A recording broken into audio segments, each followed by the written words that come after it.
ஓம் சாய்ராம். கஃப்னியை யார் அணிய வேண்டும் என்று பாபா கூறுகிறார்.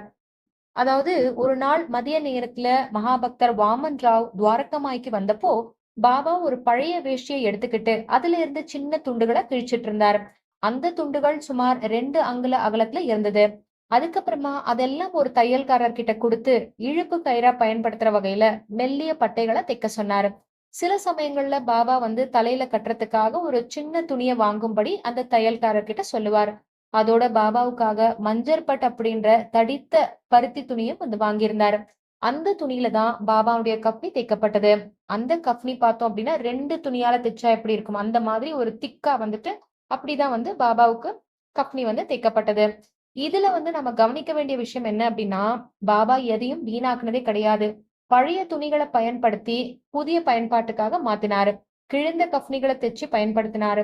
முற்றிலும் பயன்படாத நிலையில இருந்தது அப்படின்னா அதை கிழிச்சு விளக்குக்கான திரியா மாத்தினாரு. இது அவருடைய எளிமை, சிக்கன வாழ்க்கை, அதோட துறவற மனநிலையும் காட்டுது.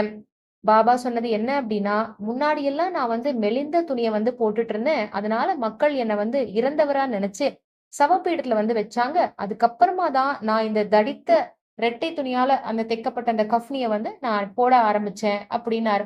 பாபா சொல்றதோட உள்ளர்த்தம் என்ன அப்படின்னா, கஃப்னி அப்படின்றது முழுமையா பற்றின்மை கொண்டவரால அணியப்பட வேண்டியது.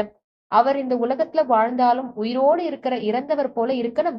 பற்றின்மை வளர்ந்தப்போ அந்த நிலையினுடைய உச்சியை அடையறாங்க. இது வெளிப்புற ஆடையிலால மட்டும் கிடையாது. நம்முடைய மனசுலயும் இருக்கணும். அதே மாதிரி நாம செய்யற பயிற்சியோ இல்ல சாதனையோ அதன் மூலமா நமக்கு ஏற்படுற அந்த வலிமையான ஒரு கவசத்தை நாம அணிந்தோம் அப்படின்னா நம்மள சவப்பீடத்துல வைக்க முடியாது. அந்த சவப்பீடம் அப்படின்றது இந்த பொருளாதார உலகமும், அதாவது நம்ம மெட்டீரியலிஸ்டிக் வேர்ல்டுன்னு சொல்லுவோம் இல்லையா, எதுவுமே பார்த்தா நம்மளுக்கு அது வேணும் பிடிச்சிருக்கு நம்ம நினைக்கிறோம் இல்லையா, அதுதான் சொல்றாரு. அதுவும் நமக்குள்ள இருக்கிற 6 எதிரிகளும் தான். அதனால உலக ஆசைகள்ல நாம இறந்தவர்கள் போல இருக்கணும் அப்படின்றார். அதனால இதெல்லாம் நம்ம செய்யும்போது பாபா காட்டின பாதையில நாம எளிதா நடக்க முடியும். பாபாவுடைய அருள் அவர் அணிந்த ரெட்டை துணியால தைக்கப்பட்ட அந்த கஃப்னிய போல நம்மள காத்து ரட்சிக்கிறது.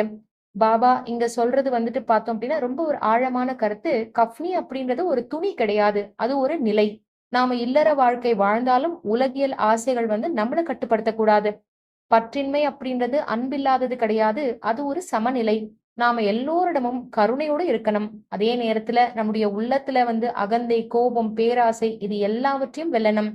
அதனால பாபாவுடைய அருள் எப்பவும் நம்மளை சுத்தி இருக்கிற இரட்டை கப்னி போல நம்மள காத்துக்கொள்கிறது. அதை உணர்ந்து வாழ்ந்தோம் அப்படின்னா நம்முடைய வாழ்க்கை ரொம்ப ஒரு அமைதியான வாழ்க்கையா, இனிமையான வாழ்க்கையா அமையும். நன்றி. ஜெய் சாய்ராம்.